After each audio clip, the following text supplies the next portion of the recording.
Tapi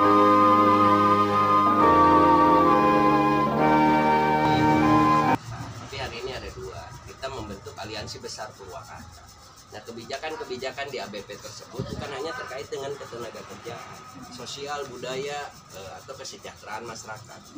Juga kemarin pernah saya bahas terkait dengan pembagian wilayah tentang hak ketenagakerjaan.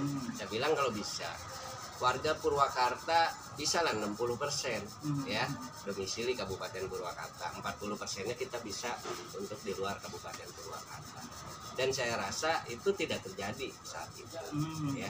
Jadi kan hari ini hanya kita menyikapi dan menceritakan yang sudah terjadi saat dulu, kepemimpinan yang sudah terjadi bupati-bupati sebelumnya. Itu sejak kapan itu ABP? ABP ini masih tahun 2021. Iya. Kita juga belum ada rapat lagi karena kita juga sekarang kesibukannya.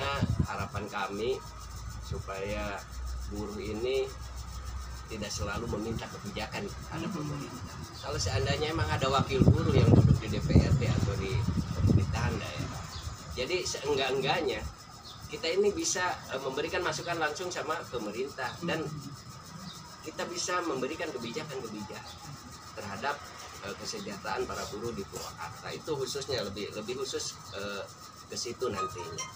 Juga melihat tentang pengangguran hari ini. Juga terkait dengan PPKM, COVID, ini sangat luar biasa. Sangat luar biasa, banyak anggota kami juga yang ter-PHK. Terutama dengan hadirnya undang-undang Omnibus Law.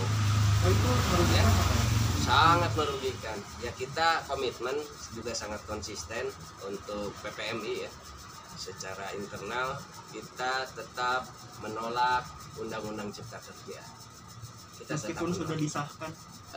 Disahkan kan hanya perspektif dari pemerintah kan gitu. Kita sebagai penerima kebijakan tersebut yang menjalankan kebijakan tersebut tetap menolak. Karena hari ini juga kan terjadi gugatan di Mahkamah Konstitusi ya, JR kan gitu. Bagaimana keberatan dari kaum buruh ini disampaikan kepada pemerintah melalui JR. Tapi kalau kami dari PPMI kita tidak melakukan JR, kita hanya turun aksi ke jalan. Juga hari ini kita menggugat DPR RI ya, yaitu melalui TPUA kan, tim pembela ulama dan aktivis yang dimotori oleh Bang Egy Sujana. Ya, PPMI termasuk salah satu prinsipal di situ karena presiden kita, pimpinan kita sebagai prinsipal. Salah satu gugatan kita poinnya adalah terkait dengan Undang-Undang Cipta Kerja. Gitu. Jadi kita menganggap Dewan Perwakilan Rakyat Republik Indonesia hari ini sudah tidak berpihak lagi sama rakyat, terutama kan buruh ya. Kita lebih spesifik aja berbicaranya, kita lebih kerucutkan di klaster ketenagakerjaan gitu. Ataupun ada nanti untuk teman-teman mungkin di Minerbanya kan ya, gitu, untuk teman-teman mahasiswa. Tapi ini sulit Pak, kecuali satu jalan, yaitu kita mogok nasional. Bersatunya seluruh kalangan, lembaga, ormas, mahasiswa dan pekerja untuk menyatakan itu, menolak kebijakan-kebijakan pemerintah yang sudah melanggar aturan. Sebetulnya di Undang-Undang 13 kan sudah jelas. Tapi ketika perubahan, amputasi yang dilakukan di dalam Undang-Undang 13 di sini sangat merugikan.